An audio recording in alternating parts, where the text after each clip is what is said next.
So ngayon maglaro kami ng bowling at hindi ko alam kung paano laruin to dahil first time ko talaga maghawak ng bola at mag-strike ng battle. And ayan!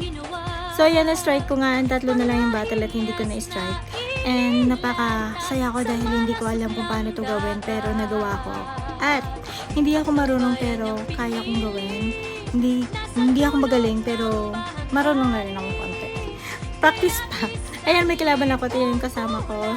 Sobrang nagpe-perform pa yan. Iyan, kung paano siya mag-strike. Yan, spider yan. Nag-spider pa siya. So, napakasaya ko talaga. Sobrang na-enjoy ko talaga itong game na to. Sana maulit pa ito. And, ayan, nag-strike ulit siya. Actually, maganda yung laro nito at napakasaya talaga. Na-enjoy ko talaga itong laro na to sa araw na ito. And thank you for watching. Please like, share, and subscribe. Bye!